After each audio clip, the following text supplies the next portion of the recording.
Olá pessoal do Nefratual, tudo bem com vocês? Vamos falar um pouquinho hoje sobre acidemia na doença renal crônica, como é que a gente faz a abordagem de diagnóstico e tratamento de forma prática para ajudar vocês a conduzirem os pacientes de vocês que têm a suspeita ou têm a necessidade de fazer a reposição de bicarbonato no ambiente de doença renal crônica, obviamente, no ambiente de consultório, de ambulatório, e pode extrapolar um pouco para aquele paciente mais estável na enfermaria que precise fazer a reposição do bicarbonato.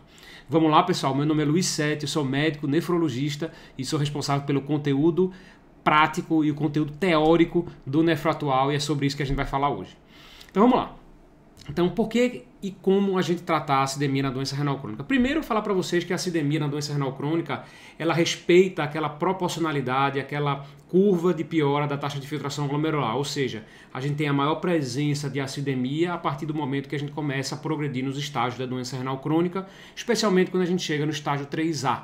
Então, no estágio 3A, a gente tem cerca de 10% dos pacientes portadores de acidemia, ou seja, com bicarbonato sérico menor do que 22. Quando progride para o estágio 3B, praticamente isso aqui duplica para em torno de 18% a 20%.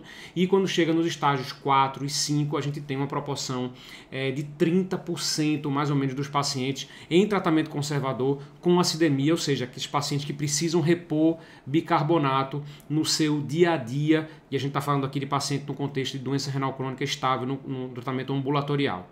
Tá? As diretrizes, o que ela recomenda em relação ao tratamento da acidemia na doença renal crônica? Que a gente mantenha o nível sérico de bicarbonato em torno de 22, ou seja, entre 22 e 26. A gente sabe que mais do que 26 é deletério e menos do que 22 é deletério também.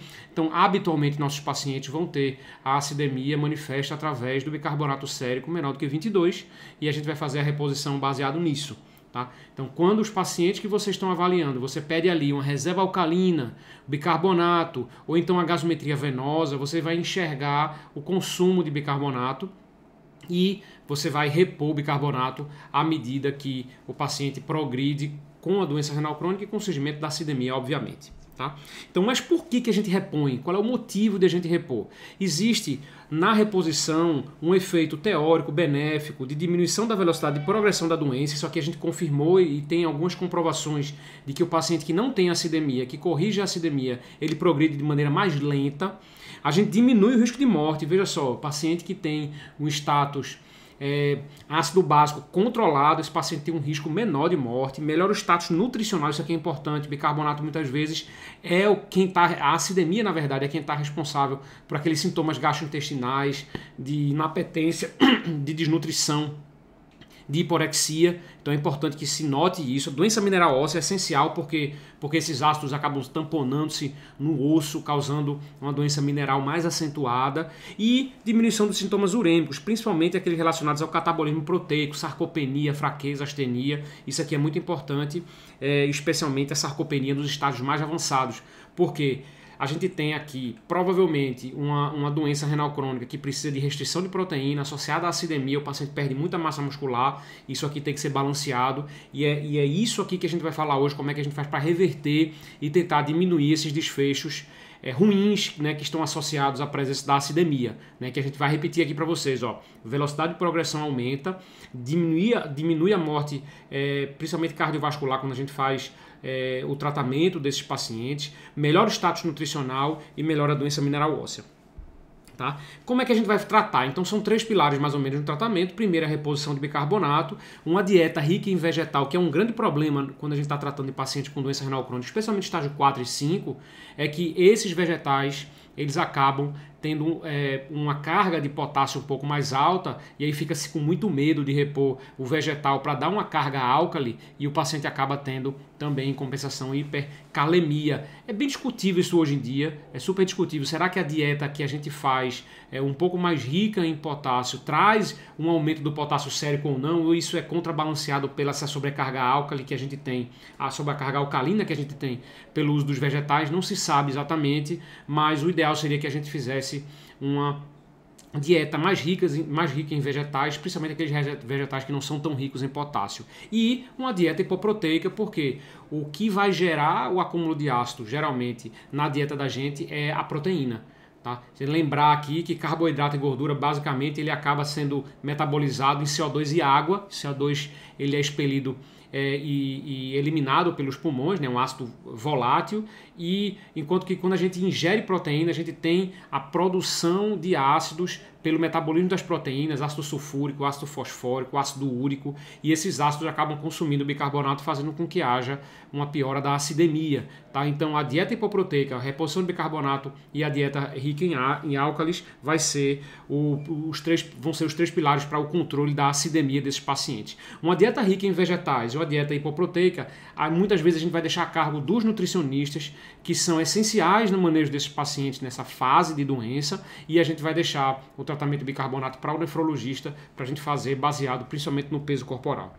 Como é que a gente faz isso na prática? A dose de bicarbonato que a gente vai utilizar na prática é de 0,5 a 1 mEq de bicarbonato por quilo de peso por dia, e a gente vai fracionar geralmente durante as refeições. Tá? Cada 1 grama de bicarbonato tem 12 mEq, ou seja, se a gente for fazer a reposição, vou dar um exemplo daqui a pouquinho, né? Vai fazer a reposição, a gente tem que calcular mais ou menos que cada grama de bicarbonato tem 12 mEq, e a reposição oral vai ser conforme o peso. Né?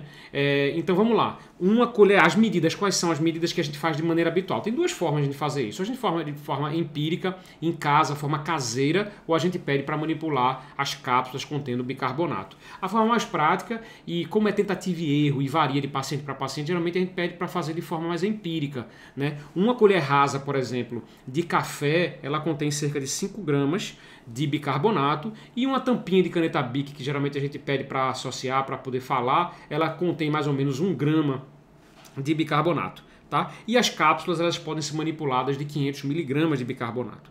Tá? Então vamos dar um exemplo prático aqui. Esse exemplo que está na figura é o seguinte: um paciente de 72 quilos, né, como ele vai fazer de meio a 1 mEq, ele vai usar de 36 a 72 mEq por dia. Tá? Quando a gente divide 36 por 12, que é a quantidade de mEq que tem em 1 grama, para a gente calcular quantos gramas esse paciente vai tomar, fica em torno de 3 gramas, que é 36 dividido por 12, ou 72, que é 72 dividido por 12, que vai dar 6 gramas. Então de 3 a 6 gramas de bicarbonato. O conteúdo de uma tampa de bicarbonato de Bic, né, em cada refeição vai dar 3 gramas, ou então se precisar de um volume maior, você pode pegar uma colher rasa de café e tomar na principal refeição, por exemplo, do dia, que vai dar mais ou menos 5 gramas, e aí depois você vai corrigindo à medida que o paciente vai necessitando. O objetivo nosso é deixar o bicarbonato sérico entre 22 e 26, não mais do que 26 e não menos do que 22. Mais do que 26 é pior e menos do que 22 também é ruim. Tá certo, pessoal? Essa é a forma prática de a gente fazer a reposição de bicarbonato nos pacientes com doença renal crônica, e esse é o objetivo da gente em fazer essa reposição. Uma das controvérsias, dos cuidados que a gente tem que ter, obviamente, apesar de ser controverso ainda, é a sobrecarga de sódio, que a gente acaba fornecendo para o paciente, porque é bicarbonato de sódio. Alguns estudos mostrando que talvez o bicarbonato de sódio não dê aquela sobrecarga de sal como o cloreto de sódio dá. Tá? Mas ainda é discutível, a gente tem que sempre estar de olho, principalmente para os pacientes que já são mais hipervolêmicos, são hipertensos. Então a gente começa com a dose mais baixinha e tenta fazer uma associação de diurético para poder tentar eliminar esse excesso de sal e água que o paciente tenha, se estiver hipervolêmico. Ou seja, a gente sempre tem que, depois de fazer a reposição, monitorizar esse paciente. Começa com dose baixa, vai monitorizando. Monitorizando o quê? Peso, edema, sinal de hipervolemia, cuidado com a hipercorreção do bicarbonato, que pode ser deletério também para esse paciente, e sempre está em conjunto, sempre está auxiliado por um nutricionista para poder avaliar também as outras medidas associadas, que são a dieta hipoproteica e também a dieta mais rica em álcalis, que não tem uma sobrecarga tão grande de potássio.